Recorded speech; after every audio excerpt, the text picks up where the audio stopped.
राधे राधे दोस्तों। आज मैं आपके लिए लेके आई हूँ भगवान श्री हरि विष्णु और माता लक्ष्मी की कहानी। इस कहानी में मैं आपको बताऊंगी कि किस प्रकार भगवान श्री हरि विष्णु का वेंकटेश्वर धाम स्थापित हुआ। तो आइए शुरू करते हैं। एक समय की बात है जब ऋषि मुनियों ने यह जानने का निर्णय लिया कि त्रिदेवों यानी ब्रह्मा, विष्णु और महेश में से सर्वश्रेष्ठ कौन है। इस बात का पता लगाने की जिम्मेदारी भृगु ऋषि को दी गई। भृगु ऋषि इस बात का पता लगाने के लिए सबसे पहले ब्रह्मलोक गए। वहां पहुंचकर ब्रह्मदेव की परीक्षा लेने लगे। उन्होंने सीधे क्रोध में पूछा, आपने मुझे प्रणाम क्यों नहीं किया। यह सुनते ही ब्रह्मदेव को गुस्सा आ गया। उन्होंने झल्लाते हुए पूछा, क्या एक पुत्र अपने पिता से श्रेष्ठ हो गया जो उसे मुझे प्रणाम करना होगा। यह सुनने के बाद भृगु ऋषि उनसे कहते हैं कि मैं तो आपकी परीक्षा ले रहा था और आप मुझ पर क्रोधित हो गए। इतना कहकर भृगु ऋषि वहां से सीधे कैलाश चले गए। वहां जाकर वो नंदी से कहते हैं कि मुझे शिव जी से मिलना है। नंदी ने ऋषि को जवाब देते हुए कहा, मैं भगवान शिव का ध्यान भंग नहीं कर सकता। ऐसा करने पर भोलेनाथ क्रोधित होंगे। नंदी का जवाब सुनकर भृगु ऋषि खुद ही शिव जी के ध्यान को भंग कर देते हैं। शिव जी का ध्यान भंग होने पर वो भी गुस्सा करते हुए भृगु ऋषि को भस्म करने की बात कहते हैं। तभी माता पार्वती उन्हें रोकती है और ऋषि मुनि को क्षमा करने की प्रार्थना करती है। शिव जी के गुस्से को देखने के बाद भृगु ऋषि कैलाश से सीधे बैकुंठ चले जाते हैं। वहां वो देखते हैं कि भगवान विष्णु आराम कर रहे हैं और माता लक्ष्मी उनके पैर दबा रही होती है। उसी वक्त भृगु ऋषि सीधे विष्णु भगवान की छाती पर पैर से प्रहार कर देते हैं। इस प्रहार से भगवान विष्णु की नींद खुल जाती है और वो भृगु ऋषि से प्यार से पूछते हैं, हे ऋषिवर, मेरे कठोर शरीर से कहीं आपके कोमल पैर को चोट तो नहीं लगी? अगर लगी होगी तो मुझे क्षमा कर दें। यह सुनते ही ऋषि प्रसन्न हो जाते हैं और समझ जाते हैं कि भगवान विष्णु ही त्रिदेवों में सर्वश्रेष्ठ है।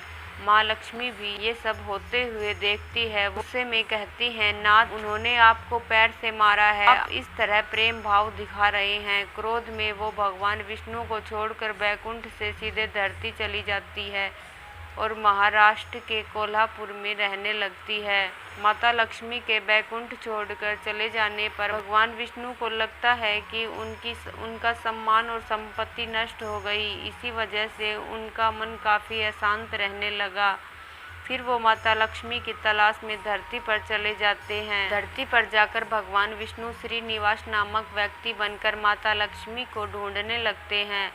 माता लक्ष्मी को ढूंढते ढूंढते वो वेंकटेचल पर्वत में स्थित बकुला माई के आश्रम पहुंच जाते हैं। वहां बकुला माई ने उनका आदर पूर्वक स्वागत किया। उन्होंने आश्रम में ही रहने के लिए कहा।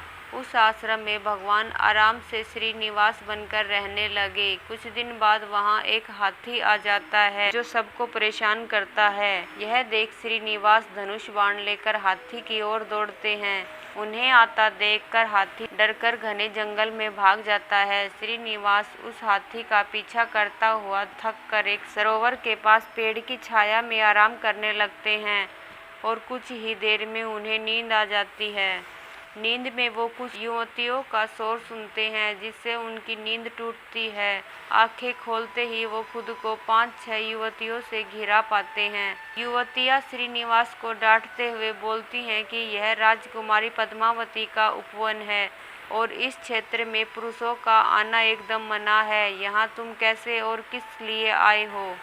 श्रीनिवास जवाब दे ही रहे थे कि तभी उनकी नज़र वृक्ष के पीछे से झांकती राजकुमारी पद्मावती पर पड़ी। वो उसे देखते ही रह गए। कुछ देर में वो युवतियों को बताते हैं कि मैं एक हाथी का पीछा करते हुए यहाँ पहुँचा हूँ। मुझे बिल्कुल भी पता नहीं था कि यहाँ पुरुषों का आना मना है। मुझे क्षमा कर दें। इतना कहकर वो बकुला माई के आश्रम में लौट जाते हैं। आश्रम लौटने के बाद श्रीनिवास का किसी भी काम में मन नहीं लगता। तब एक दिन बकुला माई उनसे उनकी उदासी की वजह पूछती है। उदास होकर श्रीनिवास पद्मावती के बारे में उन्हें बताते हैं और कहते हैं कि मैं उनके बिना नहीं रह पाऊंगा। बकुला माई उन्हें कहती है कि ऐसा सपना न देखिए जो पूरा न हो सके। वह एक प्रतापी राजा चोल नरेश आकाश राज की बेटी है और आप एक आश्रम में रहने वाले कुल व गोत्रहीन युवक हैं। कुछ देर सोचने के बाद श्रीनिवास कहते हैं कि माँ, एक तरीका है, बस आपको मेरा साथ देना होगा। बकुला माई श्रीनिवास का प्यार देखकर हाँ कह देती है। दूसरे दिन श्रीनिवास ज्योतिष विद्या में निपुण औरत का वेश धारण करके राजा आकाश के नगर नारायणपुर पहुँचते हैं। उनकी विद्या की वजह से हर तरफ उनकी चर्चा होने लगती है। होते होते एक दिन राजा ने उन्हें अपनी बेटी पद्मावती का हाथ देखने के लिए श्रीनिवास को अपने महल बुलवाया। वहां पहुंचकर उन्होंने राजकुमारी के हाथों की रेखा देखी और कहा कि कुछ दिन पहले एक युवक से वन में तुम्हारी मुलाकात हुई होगी। श्रीनिवास ने कहा, उसी युवक के साथ तुम्हारा विवाह होगा। तभी पद्मावती की मां धरणा देवी उनसे पूछती है कि यह कैसे होगा। तब ज्योतिष औरत कहती है कि यह इसके भाग्य में लिखा है और ग्रह यह कहते हैं कि एक औरत उसके लिए आपकी बेटी का रिश्ता मांगने आएगी। 2 दिन बीतने के बाद बकुला माई एक तपस्विनी बनकर राजमहल गई और अपने युवा पुत्र के लिए पद्मावती के रिश्ते की बात की। तभी राजा आकाश बकुला माई को पहचान जाते हैं और उनसे पूछते हैं कि वह युवक कौन है। बकुला माई उन्हें श्रीनिवास के बारे में बताते हुए कहती है कि वह चंद्रवंश में जन्मा हुआ लड़का है जो मेरे आश्रम में रहता है और मुझे माँ मानता है। राजा उनकी बात सुनने के बाद बकुला माई से सोचने के लिए कुछ दिन मांगते हैं। फिर राजा ने अपने राज पुरोहित को बुलाकर इस बारे में चर्चा की। सब कुछ जानने के बाद राज पुरोहित श्रीनिवास के बारे में पता लगाने में जुट जाते हैं। श्रीनिवास के बारे में अच्छे से पता करके वह राजा को कहते हैं कि महाराज, उसमें भगवान विष्णु के समान गुण हैं और आपकी पुत्री लक्ष्मी जैसी है। ऐसे में यह वर आपकी पुत्री के लिए सुयोग्य है। यह सुनकर राजा तुरंत बकुला माई के आश्रम में अपनी स्वीकृति के साथ विवाह की लगन पत्रिका भिजवा देते हैं। श्रीनिवास और बकुला माई को राजा की मंजूरी से जितनी खुशी हुई उतनी ही चिंता होने लगी। दोनों के मन में होता है कि उनके पास शादी कराने के लिए पर्याप्त धन नहीं है और न ही विवाह के बाद लड़की के रहने के लिए घर। तब बकुला माई श्रीनिवास को लेकर वराह स्वामी के पास जाकर उन्हें श्रीनिवास के शादी में खर्चा करने के लिए धन की कमी की समस्या के बारे में बताती है। तब वराह स्वामी 8 दिक्पाल का आवाहन करते हैं। तभी वहां ब्रह्मा, शंकर, इंद्र, कुबेर आदि देवता प्रकट हो जाते हैं। फिर वराह स्वामी श्रीनिवास से कहते हैं कि तुम खुद ही इन्हें अपनी समस्या के बारे में बताओ। श्रीनिवास देवताओं से पूछते हैं कि मैं चोल नरेश राजा आकाश की पुत्री पद्मावती से शादी करना चाहता हूँ, पर मेरे पास शादी के लिए धन नहीं है, मुझे क्या करना चाहिए। इंद्रदेव यह सब सुनकर कुबेर से कहते हैं कि तुम शादी के लिए इन्हें ऋण दे दो। जवाब में कुबेर बोलते हैं कि मुझे ऋण देने में कोई परेशानी नहीं है, बस यह सुनिश्चित कर दीजिए कि मुझे धन वापस कब और किस तरह से मिलेगा।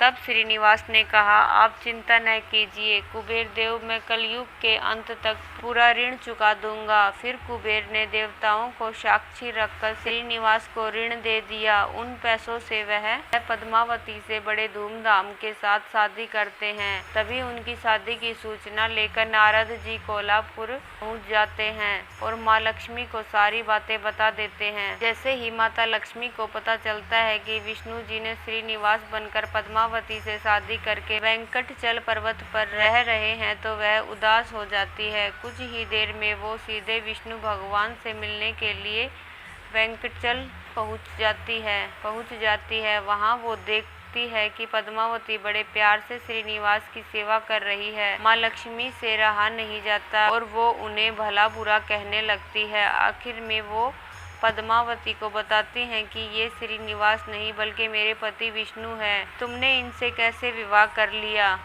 फिर माता लक्ष्मी और पद्मावती के बीच बहुत देर तक वाद विवाद होने लगता है। यह सब देखकर श्रीनिवास को बहुत दुख हुआ और वो वहाँ से थोड़ा पीछे हटकर एक पत्थर की मूर्ति बन जाते हैं। माता लक्ष्मी और पद्मावती दोनों यह देखकर बहुत परेशान हो जाती हैं और कहती हैं कि अब श्रीनिवास किसी के नहीं रहे।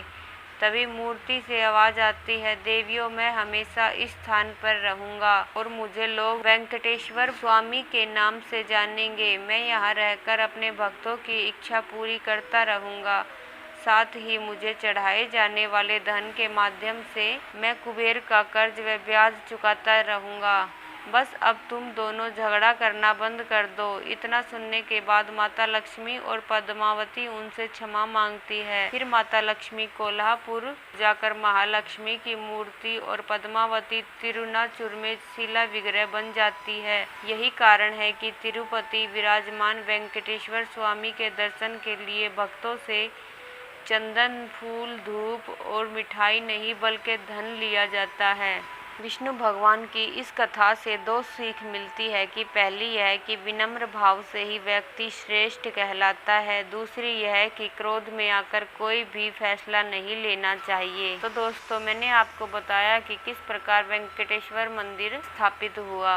अगर आपको ये कहानी अच्छी लगी हो तो मेरे चैनल को सब्सक्राइब कर ले ताकि आपको आने वाली हर वीडियो की नोटिफिकेशन मिल जाए। धन्यवाद दोस्तों कहानी सुनने के लिए।